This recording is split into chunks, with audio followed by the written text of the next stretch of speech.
द्वापर युग के सभी योद्धा एक से बढ़कर एक शक्तिशाली और महाज्ञानी थे। उन सभी योद्धाओं के समाप्त हो जाने के बाद वह विनाशकारी युद्ध भी समाप्त हो चुका था। कुरुक्षेत्र की उस भूमि में घोर उदासी छाई हुई थी। गिद्ध, कुत्ते और शियार डरावनी आवाजें निकाल रहे थे। वातावरण में सन्नाटा छाया हुआ था। भीष्म पितामह अपने जख्मों के साथ वातावरण का सन्नाटा महसूस कर रहे थे और गिद्ध, कुत्तों और शियारों की डरावनी आवाज़ों के बीच वह अपनी सरसैया पर लेटे हुए सूर्य उत्तरायण होने का इंतजार कर रहे थे, क्योंकि उसी समय उन्होंने प्राण त्याग कर देने थे। तब उनके कानों में एक जानी पहचानी आवाज़ सुनाई दी। वह आवाज़ श्री कृष्ण भगवान की थी। प्रणाम पितामह। श्री कृष्ण की मधुर आवाज़ सुनकर भीष्म पितामह के होठों पर मुस्कान आ गई, क्योंकि वह श्री कृष्ण भगवान का ही इंतज़ार कर रहे थे और उनको श्री कृष्ण भगवान के दर्शन हो गए। जब किसी चीज़ का इंतज़ार हो और वह मिल जाए तो घायल अवस्था में भी हंसी आ जाती है। भीष्म पितामह के सूख चुके होठों पर हंसी खिल गई। यह सब देखकर श्री कृष्ण भगवान पितामह से कहने लगे, मैं तो ये भी नहीं पूछ सकता कि आप कैसे हैं पितामह। यह बात सुनकर पितामह कुछ क्षण के लिए चुप हो गए। थोड़ी सी देर चुप होने के बाद भीष्म पितामह ने श्री कृष्ण भगवान से कहा, कुछ पूछूं क्या मधुसूदन? बड़े अच्छे समय पर आए हो देवकी नंदन। मैं अपने शरीर के त्यागने से पहले अपने सारे भ्रम समाप्त कर लेना चाहता हूँ, और वह भ्रम आपके अलावा कोई भी नहीं समाप्त कर सकता कन्हैया। देवकी नंदन श्री कृष्ण भगवान ने पितामह से कहा, पूछो पितामह, क्या पूछना चाहते हो? भीष्म पितामह ने श्री कृष्ण भगवान से कहा, तुम तो भगवान हो ना श्री कृष्ण। कृष्ण ने उनको बीच में ही टोका और कहा कि मैं तो भगवान नहीं हूँ पितामह, मैं तो आपका पोत्र हूँ। उस घोर पीड़ा में भी यह श्री कृष्ण भगवान की बात सुनकर भीष्म पितामह ठहाके मार मार कर हंसने लगे और कहने लगे, हे देवकी नंदन, अब तो छलना छोड़ दो। मैं अपने जीवन का स्वयं कभी भी आकलन नहीं कर पाया और यह नहीं जानता कि अच्छा हुआ या बुरा। अब तो इस धरा से जा रहा हूँ ना माधव, अब तो अपनी सब लीलाएं समाप्त कर दो।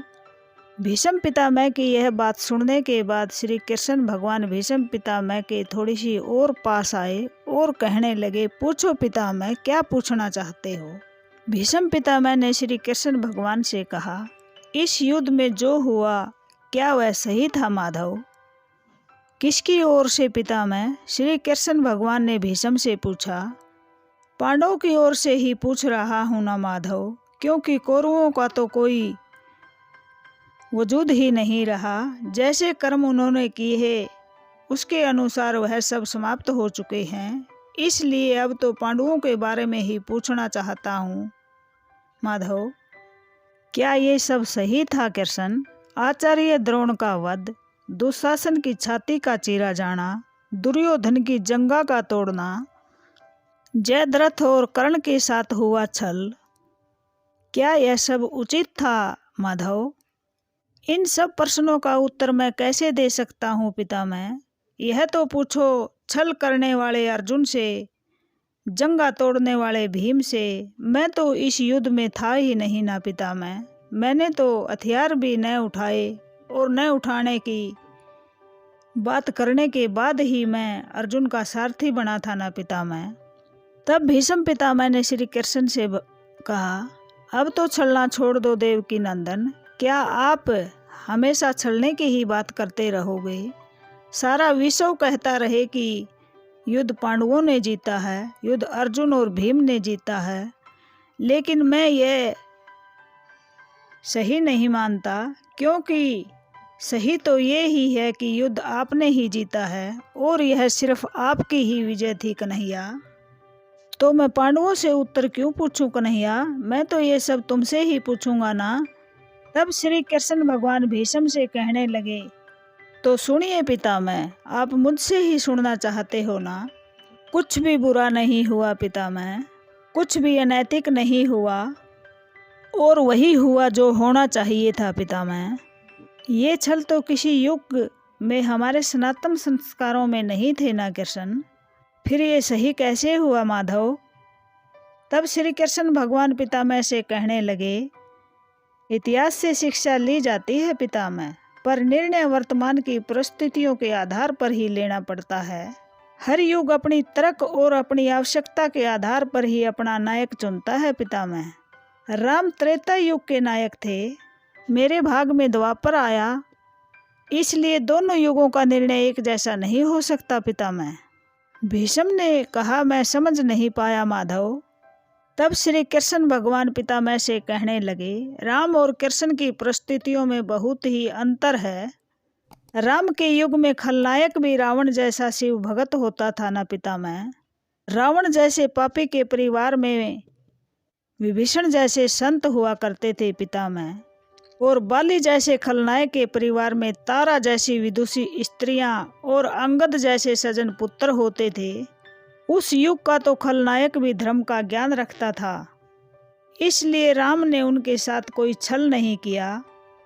किंतु मेरे युग के भाग्य में कंस, जरासंध, दुर्योधन, दुशासन, शकुनी, जयद्रथ जैसे घोर पापी आए। उनकी समाप्ति के लिए हर छल उचित है पितामह, क्योंकि पाप का अंत बेहद आवश्यक है, वह चाहे जिस भी विधि से किया जाए। यह सब सुनने के बाद भीष्म ने प्रश्न किया, क्या तुम्हारे इन गलत निर्णयों से गलत परंपराएं शुरू नहीं हो जाएंगी केशव? क्या भविष्य इन छलों का अनुसरण नहीं करेगा?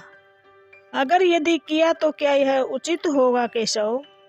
कृष्ण भगवान ने भीष्म पितामह से कहा, भविष्य तो इससे भी कड़वा आ रहा है पितामह। कलयुग में तो इतने से भी काम नहीं चलेगा, वहाँ मनुष्य को कृष्ण से भी अधिक कठोर होना पड़ेगा। अगर मनुष्य कठोर नहीं होगा तो धर्म और सत्य समाप्त हो जाएगा।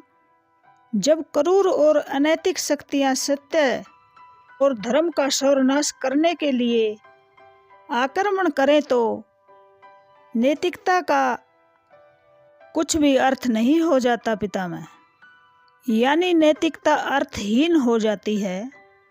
उस समय तो केवल विजय ही जरूरी हो जाती है ना पितामह, केवल विजय।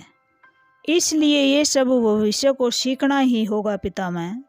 यह सब सुनने के बाद भीष्म ने श्री कृष्ण भगवान से कहा, क्या धर्म और सत्य का नाश हो सकता है माधव? और यदि धर्म का नाश होना ही होता है तो क्या मनुष्य उसे रोक सकता है? कृष्ण भगवान ने यह बात सुनने के बाद भीष्म पितामह से कहा, सब कुछ भगवान के भरोसे छोड़कर बैठ जाना बहुत ही बड़ी मूर्खता होती है पितामह।